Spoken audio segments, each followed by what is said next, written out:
Good afternoon, everybody. I am calling the zoning administrator meeting for Thursday, February 8th, 2024 to order. It is 3:03 p.m. My name is Adam Atamian. I am serving as the zoning administrator today. The first item on our agenda is to receive and file the minutes from the January 18th, 2024 zoning administrator meeting. I reviewed those minutes and am receiving and filing those now. The second item on our agenda is oral and written communications. I don't see any members of the public here, but in case there are any oral communications that anybody would like to make, is there anybody here to speak on something that's not on the agenda? Seeing none, we'll move on to public hearings. The public hearing process includes a staff presentation, a presentation by the applicant not to exceed 10 minutes, and public testimony not to exceed 3 minutes per speaker.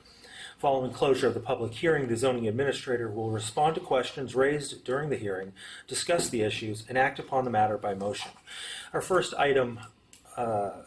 public hearing item today is for temporary use permit 24-011, American Crown Circus 2024 at the outlets at San Clemente, 101 West Avenida Vista Hermosa. Mr. Carrillo. Yes, good afternoon. So as mentioned, this temporary use permits for an event circus at the outlets. Before I go into the details of the event, I'll give some background of the property. So the outlets have been operating since 2015. They have had previous events such as pumpkin patch and Christmas tree lots in the subject area where the circus is being proposed. That is known as the second phase of the outlets development that has not been completed yet.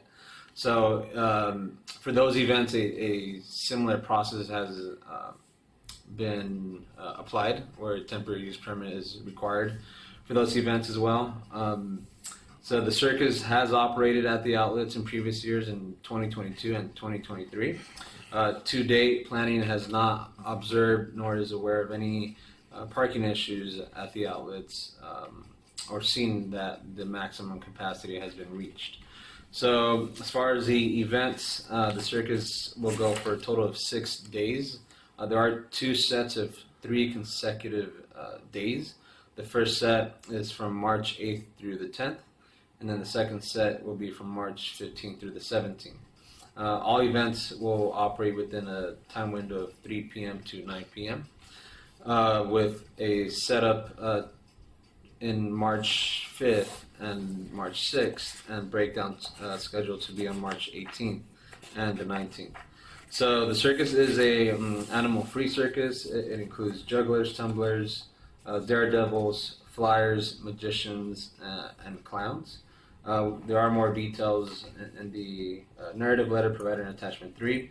But some notable elements of the circus, they'll have the typical large circus tents right in the center of the site. They'll have ticket booths.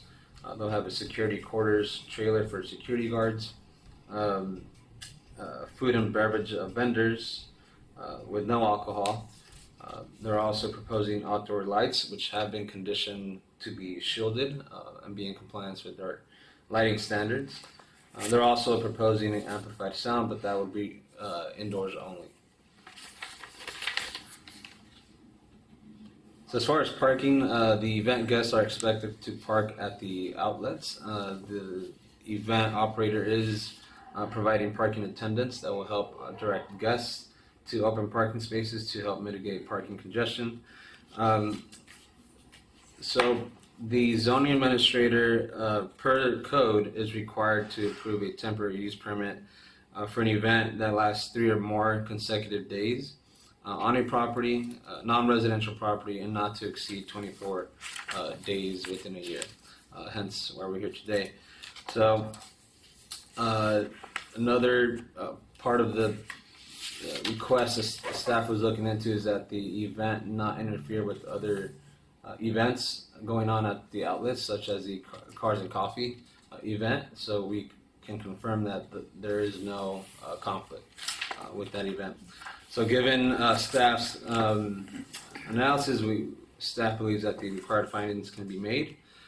Given that the shopping center provides ample parking to support the circus events, the live entertainment and amplified sound will be conducted entirely within the circus tent, and the project is appropriately conditioned to ensure noise from the event does not impact adjacent off-site uses. The event area contains a sufficient amount of space to support the circus event without the need to alter or remove any existing structure or building, and all tents are required to meet building code and Orange County Fire Authority standards. So per the analysis, staff is recommending that the zoning administrator determine the project is categorically exempt from CEQA and adopt resolution ZA 24-001 approving the project. And we do have the applicants present for any questions. All right, thank you, Mr. Creo. I will open the public hearing and invite the applicants any time up to 10 minutes to make a presentation if you so choose. My name is Leo Soria. I'm one of the owners of the circus, and I'd like to thank you for your time in considering us to be approved for this event. And we've been doing this is going to be our third time that we've been doing this, and we're very excited to come back to San Clemente and bring family entertainment to your community, if approved. Excellent. Thank you very much. While I see nobody else here other than the staff and the applicant, is there any members of the public that would like to speak on this item? Seeing and hearing nobody, I will. I'm going to keep the public hearing open for questions, but I will move on to some of my questions. So David, great work on the staff report. Reviewing the resolution, I agree with staff's determination that the findings can be made. The conditions of approval ensure that the proposed project will not have a negative adverse impact on surrounding properties or public health and welfare. I would like to specifically call out conditions 1.13, 1.14, 1.15, 1.17, 7.12, and 7.28 that are special conditions applied to this project that will have the effect of ensuring that there's no freeway-oriented signage as part of the project, that the lighting will be contained on the property, that the temporary structures that are going to be utilized for this event will meet building code and be safe for occupancy, that security is provided on site, and that the temporary trailers are not habitable for lodging purposes. I did visit the site 2 days ago, and I do have one question about the site itself. So we are experiencing a rather substantial rainy season. Yes. I don't know if you've gone to the site this week, but it is a mud pit. I mean, it's standing water, probably 6 inches.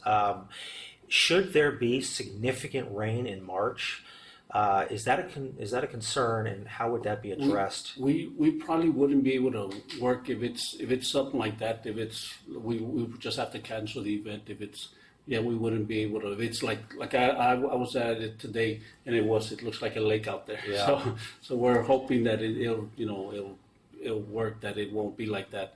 But everything in these kind of events are kind of events that it's hard to predict the weather and stuff like that. But if the weather's an issue, most likely we probably won't have the event. We'll just have to postpone it for another time. Okay. Yeah, because it's just there's not really much you can do when it's almost a lake out there. So, Yeah. yeah.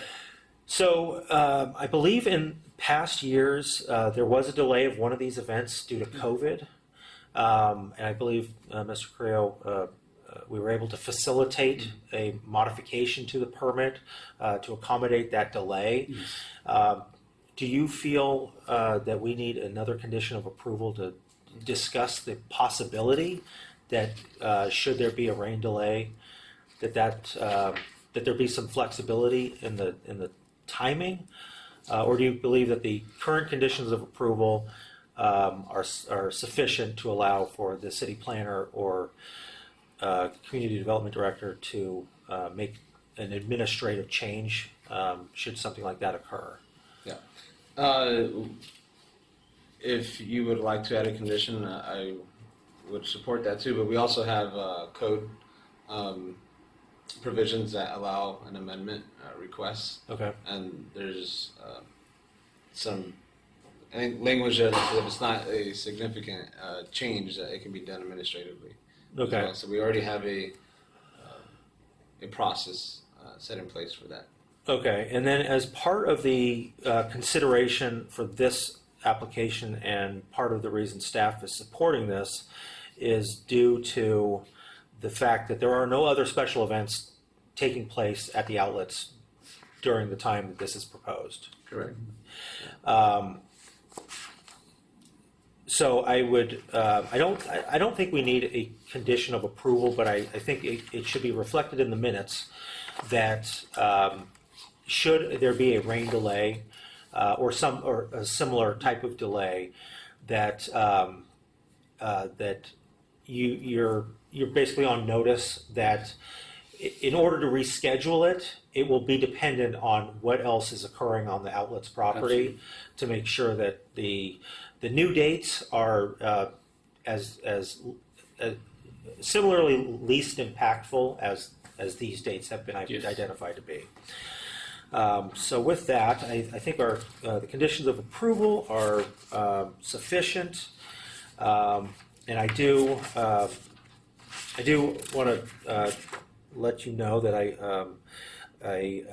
am appreciative of the fact, and I believe that there are a lot of people in the city that are appreciative of the fact that this is an animal-free event. Absolutely. Everybody here likes their pets. Yes. And so, but we are also very appreciative of some of these special events and these unique opportunities to enjoy festivities and events that are not always year-round opportunities around here. So, with that, I am more than comfortable determining the project is categorically exempt from the requirements of CEQA pursuant to CEQA Guidelines Section 15301, and I will adopt Resolution ZA 24-001, approving temporary use permit 24-011, American Crown Circus 2024 at the outlets of San Clemente, subject to the attached conditions of approval, and those findings are based on the very well explained and documented reasons within the staff report, which are also reflected in the resolution, which indicate that the project meets the required findings, in that the circus complements the outlets property and existing uses on site, that parking is that there is ample parking provided, and that parking will not be an impact. That directional signage has been taken into account and will be incorporated into the event. That there is very good access to and from the freeway from this location. That live entertainment and amplified sound will be conducted entirely within the circus tent, and that the event area contains a sufficient amount of space to support the circus. So with that, congratulations. Thank you. And thank you for your time. We appreciate you bringing your No, business thank you. to San Clemente. No, thank you. Yeah, if you agree to the condition, you can go ahead and sign this. Okay. You can take All it. right. Have you been to our circus? I have not. You know, I used to go, there was a different circus that came before when my daughter was younger. Okay.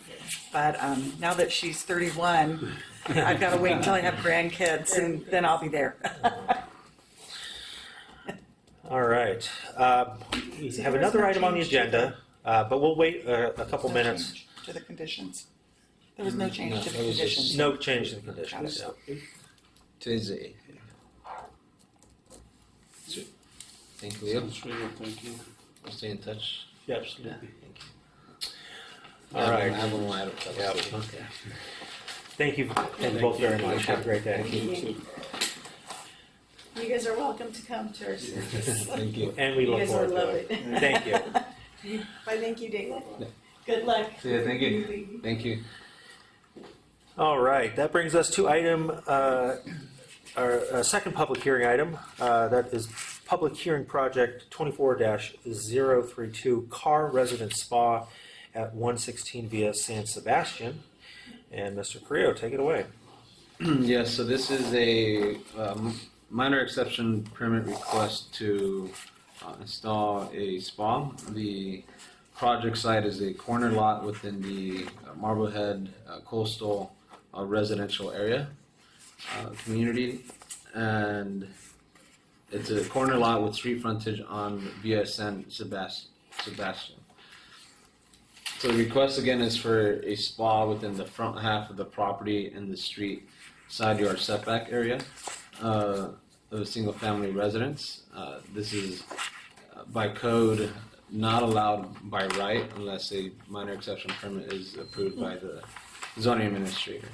So the proposed setback from the street side property line is 2 feet 10 inches behind an existing 6 foot high wall that has been approved through the original entitlements for the Marblehead coastal residential community. There were discussions with the development management team regarding alternatives, and one of them was locating it at the rear half of the property, but there were some challenges there because the rear half of the property has a slope where they won't be able to meet distance requirements per code. So that was discussed, but it was not feasible. So per the findings that have to be made, staff again did review this with the development management team and have determined that findings can be met due to the following reasons. The project does not encroach into the public right-of-way and is located behind the existing 6 foot tall slump block wall that will satisfy building code standards for pool barrier safety. The project will maintain the existing front and street side yard landscaping on the subject property. The project will maintain the residential use of the property as intended by the Marblehead Coastal Specific Plan Residential District. The project will not adversely affect neighboring properties within the vicinity and is compatible with the character of the neighborhood because the proposed spa will not be visible from the public right-of-way. So again, given staff's analysis, staff is recommending that the zoning administrator determine the project is categorically exempt from CEQA and adopt resolution ZA 24-002 approving the project. And I do want to make a clarification here. The correct CEQA section that staff is using for this is 15303, not 15301. There's some inconsistencies within the staff report. The resolution is correct, but we wanted to put that in the record. All right, thank you, Mr. Carrillo. So I will disclose that I visited the site 2 days ago. I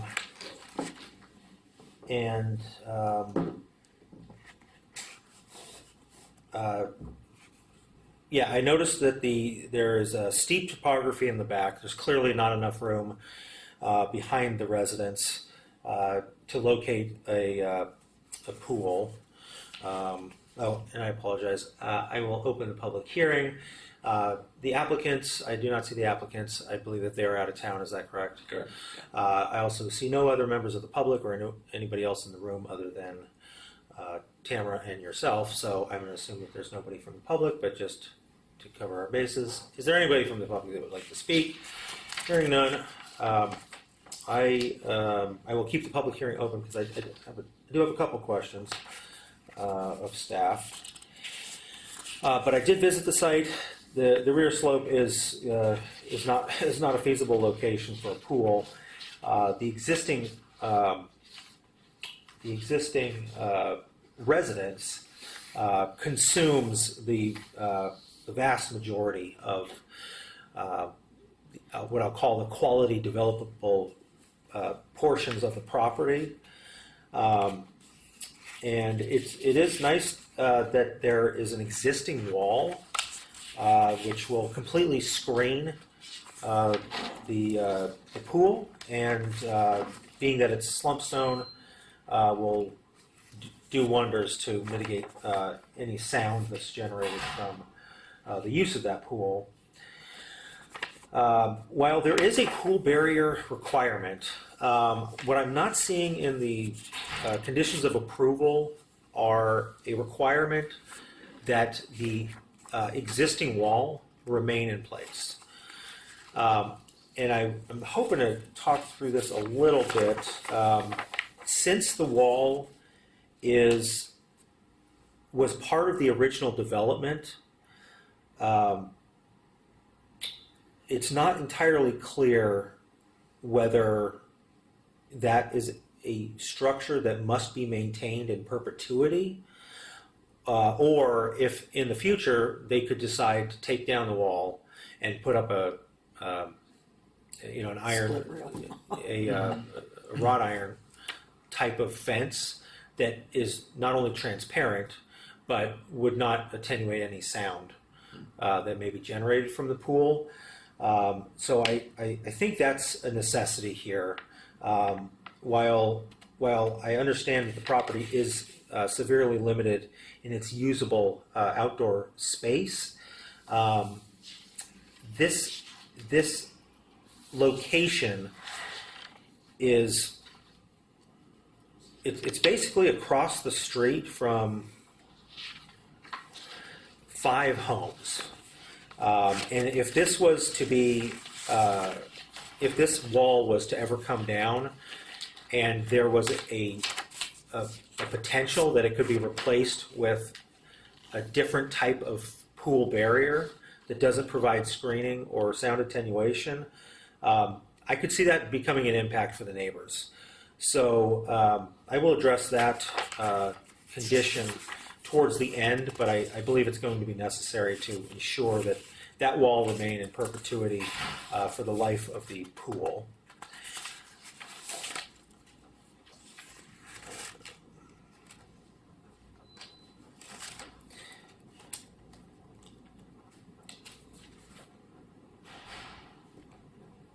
All right.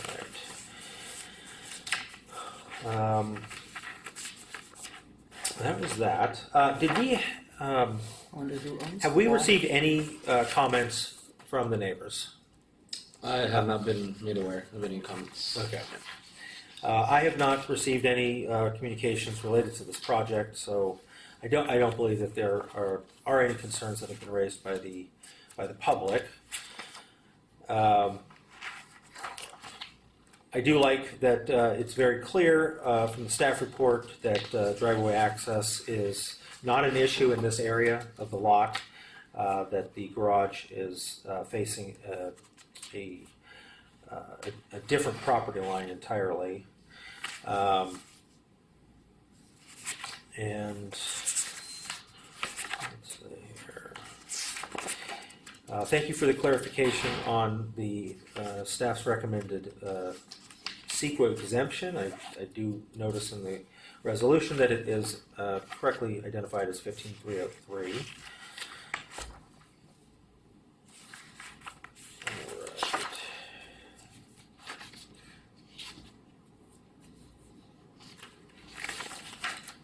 Okay, so that is all the questions. That is all the questions that I have. So, with that, I appreciate the analysis that staff conducted and provided in the resolution and summarized in the staff report. I believe that this project does meet the findings of the code to allow for the reasonable enjoyment of property due to the space limitations, and that while this is not allowed by right in the code, there is a special circumstance here that warrants an encroachment. The fact that there's an existing 6-foot solid barrier fence obscuring views and sounds emanating from the proposed pool area I think is a great benefit to providing this, and will will help to attenuate issues that may arise for neighbors. The project otherwise maintains existing front and street side yard landscaping on the subject property, and the project is not anticipated to adversely affect neighboring properties within the vicinity, and ultimately the architectural treatment of the project will maintain compatibility with the neighborhood. This will go through a building permit process, and so health and safety will be evaluated again at that time, even though I am aware that the DMT process includes building review, and so they've already supported this project with the attached conditions of approval. So for all of those reasons, I will determine that the project is categorically exempt from the requirements of CEQA pursuant to CEQA guidelines section 15303, and I'll adopt resolution ZA 24-002 approving public hearing project 24-032 / ME minor exception permit 22-169, subject to the attached conditions of approval with the following addition.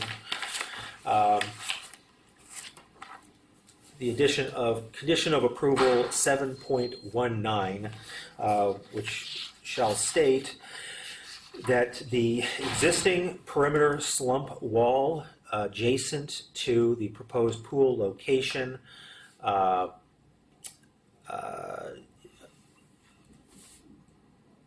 that runs between the existing residential structure along the front portion of the property and along the side, street side portion of the property, all the way to the rear property line, shall be maintained in perpetuity for the duration of the pool's existence. The wall, comma, if damaged, comma, may be replaced with a similar type of wall structure pursuant to city review and approval, comma, however, there shall be no replacement of a solid wall with anything less in height or in the solidness of construction, so as to increase the visibility of the pool or to increase the amount of sound emanating from the activities at the pool. And with that, please tell the applicants thank you for working with the city, and congratulations from me. Sweet. Thank you. All right. Moving on to the rest of the agenda. We have no new business, no old business, and because of that, I will adjourn this meeting to the next regular meeting of the zoning administrator to be held at 3 p.m. on Thursday, February 22nd, 2024, at the Community Development Department, first floor community room located at 910 Calle Negocio.